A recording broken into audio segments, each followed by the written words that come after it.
PBS TV miyeng tabiribsingbu ahanba maktada numaiteng kunjisoina taram okjari maraki pau miyamda bizari mahi tampham sing ayat apan leitaba mafam ohelu haiba demand tawduna Coordinating Committee on Disturbance Free Educational Zone Dimangi Liching Makhada Manipur gi mafam kayada leiba mahiloisang singna lepna chatharakpa wakal khongjangi saruk ama oina ngasi Kakching District amadi Thobal District ki manungda leiriba tongan ba mahiloisang singda Mahiroy sing amadi oja singna wakal khongjang chathakre wakal khongjang sing aduda mahiroy sing amadi oja singna mahiloy singda puba thangba ngamloidaba sel amadi pochai gi demand lalhoba sing amadi khulai paiba singna tawbiganu education da government na politicalization tawbiganu chahi amada class tawbagi numit chani kundagi hanthaba yade haiba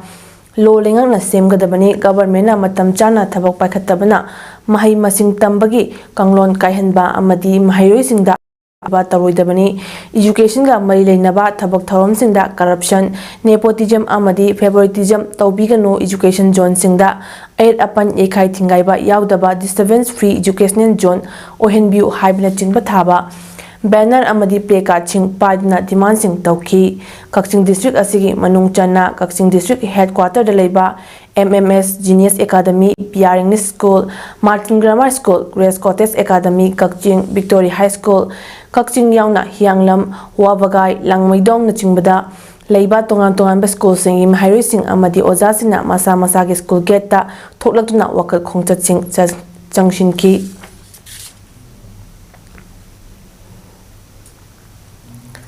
Khongjang asi Coordinating Committee on Disturbance Free Educational Zone Dimangi member ama oriba Private Schools Development Council PSDC gi liching makhada mahiloisang singda aki yakhang yekai thingaiba yahandana ningtamna mahitam halu haina ngasi Thobal District ki Yaripok talaiba Memorial Model Academic School gi mahiroi sing amadi oja singna Yaripok kaithia gi akoibida khongchat chatuna khongjang changshinkre wakat khongchat aduda khulai paibasingna mahai loisang singda puba thangba ngamloidaba selgi demand tawbiganu education ga mari leinaba thabak thorom singda senja thumja nepotism favoritism tawbiganu chahi amada class tawbagi numit chani kundagi hanthaba yade haibalo lengakna semgadabani education sector da politicalization tawbiganu education zone singda ayat apan yekhai thingaiba yaudaba disturbance free educational zone oihanbiu haina Haiba banner sing Paikibagaluna no undue pressure on educational institutions,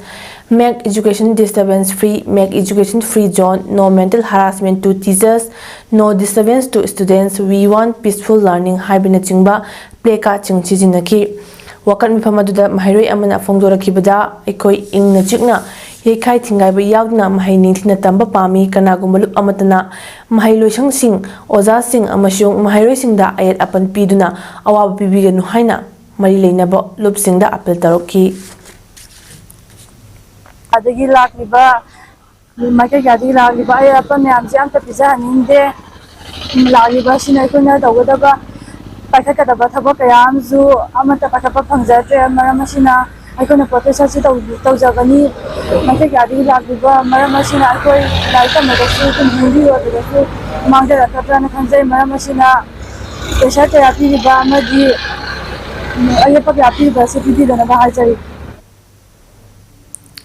Jerio John 3 ki makhada leiriba mahiloisang sanitara mangagi oja mihuchunga thawal athopam le kaithialda wakat mpham chathakre education sector khudingdagi makhal amatagi senkhai thumgai tawbiganu haina thaba placard sizinaduna chathakiba wakat mpham aduda school sanitara mangagi mahut chiladuna athopam basanta koba oja amna fongdorakpada tungi jatigi yumbirel oigadoriba sata sati singasi matik chaba tinjang kaijang daba mioi amamam oinaba lamjing jariba oja sing asida apan thongi oiba aina yadaba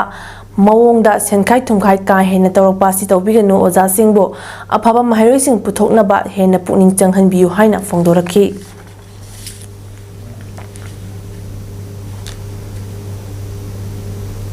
Masa ki school sing chatlaga afaba chhatra sing afaba kunai gi jati gi jumbren orkadaba sing ase akoi puthok jage school da maram cha daba disturbance mayama pibi bese tokpi ho ngasi aiba numit asidagi pauje nasi akoi hoban zone 3 gi oja singna amak to oina punna leminaduna ngasi sit-in protest asi tawbaga loinana adugumba ahenba demand sing maram chadaba uba thangmuga ngamoidaba demand sing asi tawbiganu haiduna ꯑꯊꯧꯕꯁꯤꯡꯒꯤ ꯃꯐꯝꯗ ꯀꯠꯊꯣꯛꯂꯕ E ꯍꯥꯏꯕ ꯍꯤꯔꯝꯗ Arambai ꯇꯦꯡꯒꯣꯜ unit 6 ꯁꯦꯡꯃꯥꯏꯖꯤꯡꯒꯤ ꯑꯆꯧꯕ ꯊꯧꯗꯥꯡ ꯀꯌꯥ ꯂꯧꯕꯤꯔꯝꯕ ꯂꯩꯈꯤꯗ꯭ꯔꯕ ꯑꯊꯧꯕ ꯉꯥꯂꯩꯕ ꯑꯃꯗꯤ ꯆꯤꯡꯈꯩꯉꯥꯟꯕ ꯑꯅꯤꯒꯤ ꯆꯍꯤ ꯑꯃ ꯃꯄꯨꯡ ꯐꯥꯔꯛꯄꯒꯤ ꯀꯨꯝꯑꯣꯟ ꯐꯤꯔꯣꯏꯒ ꯃꯔꯤ ꯂꯩꯅꯅ ꯖꯦꯅꯤꯝꯁ ꯕ꯭ꯂꯗ ꯕꯦꯡꯛ ꯑꯃꯗꯤ ꯑꯔꯥꯝꯕꯥꯏ ꯇꯦꯡꯒꯣꯜ ꯌꯨꯅꯤꯠ 6 ꯁꯦꯛꯃꯥꯏꯖꯤꯡ ꯑꯅꯤꯅ ꯈꯨꯠꯁꯝꯅꯗꯨꯅ ꯅꯣꯡꯃꯒꯤ ꯑꯣꯏꯕ ꯚꯣꯂꯟꯇꯔꯤ ꯕ꯭ꯂꯗ ꯗꯣꯅꯦꯁꯟ ꯀꯦꯝꯞ ꯑꯃ ꯉꯁꯤ ꯖꯦꯅꯤꯝꯁ ꯕ꯭ꯂꯗ ꯕꯦꯡꯛꯇ ꯄꯥꯡꯊꯣꯛꯈ꯭ꯔꯦ꯫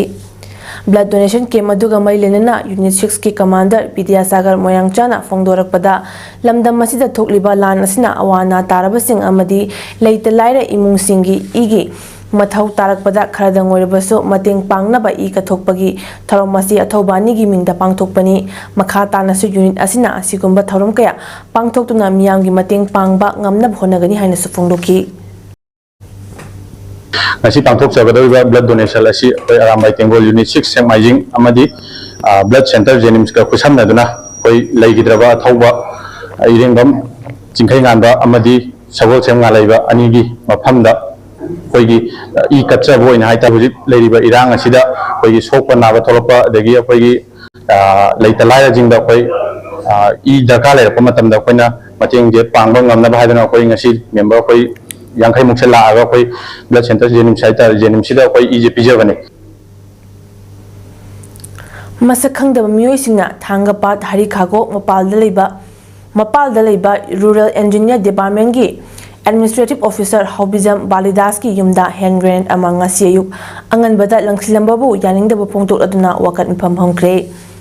wakan phamadugga mai lenana yumbu Hobijamongbi ibiyamana phongdorakpada lamdamasi tangdu leitana leiba ngamjingai cherak asida yumlakta bom langsinduna aki khang pirakpagi thawong asi khatana tawbiganu karigumba nungainadaba kaya leirabasu ningtina phaminaduna wari watai shanaduna gyan taminasi yumkunga taba mafamda bom langsinba haibasi pangdabagi thawongni karigumba langsilamba bom ado pukhairamba thoklabadi misimina kaya thoklambasu yai maramaduna asigumba thawong asi makhatana tawbiganu hainasu phongdokhibaga loinana wakat mfam aduda yumlakta bom langsinba yaningde aikhoi tangdu leitana hingba pami micham miyamda aki akhang pibagi thabak makhatana tawbiganu hathaba play card kaya sijinaki yumlakta bom langsinba ichasing isujing ibung pasing na tawbase tawbiganu akoi hajik santi pami irang thoibani aduna nona gyan tana ichasing na gyan tana kana tawi khandi wa khan munna khandi sak mai unaraga singi mai ne haraga loina yana da bungaktani bom nungzilaga afi akhang piraga afaba lakada bunatte matungda mo hanna tawbiganu lekai ji da mirak bom langsinba amo hanna tawbiganu ichasa suja ibung pasan hana najeriya Sri Sri Bal Mukund Dev Music College Student Union na college asigi amadi principal gi mathakta shirakliba maral sing adu yimpham yaudaba aranba wafam ngaktani loinana student union adu khanba matamda oja sing fazana khanghaude amadi vote tawkibasu leiti haina college asigi principal Sagolsem Ramkumar na phongdorakli wafam asing asi palace compound leiba Sri Sri Bal Mukund Dev Music College ta pangthokpa pawgi mifam amada principal Sagolsem Ramkumar na phongdokhibani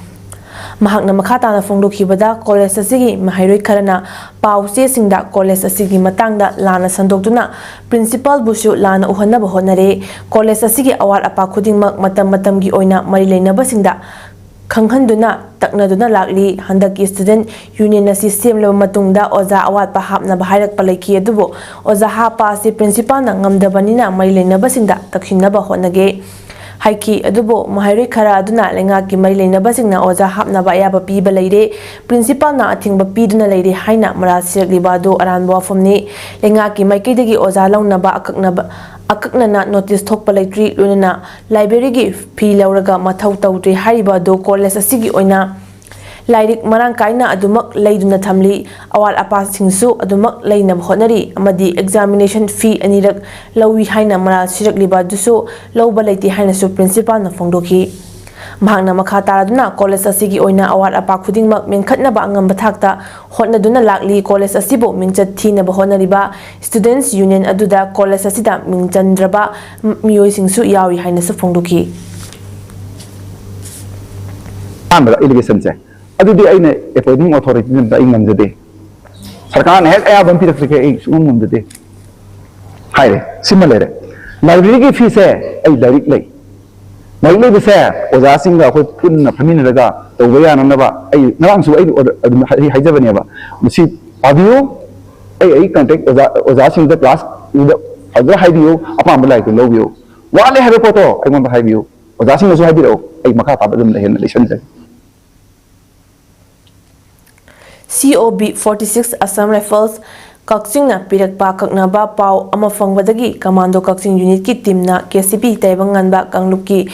Kedar ama Kakching Police Station gi manung chanba anganching lambi gi crossing manak Tezpur Intervillage Road tagi fagat kre faraba KCP Taibanganba gi Kedar ado Haikruzam Somorjit Ching Elias Ningthau Chahi Kuntra Apokpa Ajugesor Laimana Tezpur dagini mahag self style Vice Chairman Rajesh Elias Malimnganba Maitegi Makada Thabak Tawbani aduga Kakching Imphal West amadi Thobal aiba miyamdagi senkhai thumkhai tawbada chenaba miyuni Thodosiga mailena Kakching Police na case ama lokhatna makhataba investigation chathaba hauri hairi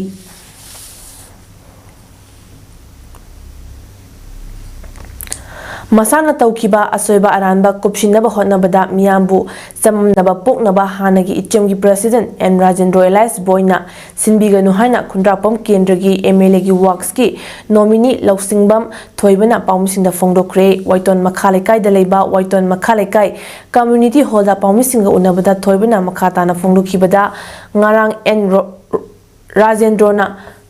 Kundrak Pom Kendragi Tongan Mafamda Paikaliba Lambi Sembagi projectsing sel lauthoklaga lambi semdre haina media da Pongdok Kibadu Yumfam Yaudaba Wani Mahagna Kaibi Kumuda Ring Road ki lambi sembagi seldagi lupa la kuntra manga lauthokraga tokre haiba wafamdo aranbani lambi asigi WBM lowba loiraba kalbat chembagi thabaksu losilakpagi phibamda leirabani lambi asi sembagi Kaithorakliba apunba sempham gi chada kun haibadi lupa la kuntra manga ahanbagi kaithokpada ngairi thabakti chada humfuta loselakle nong amadi nungshagi phibam phattaba amadi leibak irangna maram oiraga makha chathaba yadaduna leibani mahakna fongdokhiba waiton dagi Tezpur taba lambi mowong tana semnaba haribadu mowong tana semnaba thorang tawduna leiri ahanbagi oina pothole melaga leiribani lambi asigidi Shil amata lauthokpa leitri athubada thabak haunaba honari leitan pokpi gi lambi semba haudi haribadudi leitan pokpi khul asi haujik thokliba irang asigi red zone oina leiribana thabak hauba yadabagi phibamda leiribani haujik leiriba BJP gi anishuba lenga asi leirakpa haurakpagi numit chamada tawgadaba thabak thoronggi manung channa sawamungdagi sagolmang taba lambi semnaba lupa crore amadasmik nifu amadi pangaidagi sagolmang phawbagi lambi Semjin naba lupa crore amadasmik kun adu thabak suri ngaina khara mawong maril tana subiram labadi haujik lambi asida shokchiliba chang asidagi kharadang oirabusu hantharamgadabani hairubagi haujik subagi thabak chathariba amadi hauba yadaduna leiriba thabak khara puthoklaga achumba sanaba honarakpasi tawbiganu MLA gi mingda lakpa PWD gi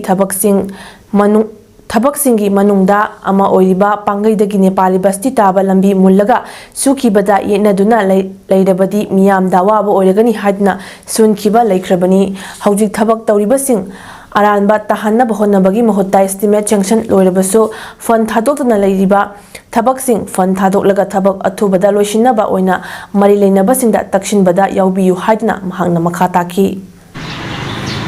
Kaibi Kumuda improvement of Kaibi Kumuda Ring Road Haiba Mapam Zaga asi Haiba 2022 ki April ki tang kuntrukta ikoi work order Panjabani adumapu Haiba si Haiba Mapam Thabuk Mapam asi already haujik aikoi WBM loba loijare kalva Maraki pau pijaba matang asle lo shinjari mi ing tabirib singbu khurumjari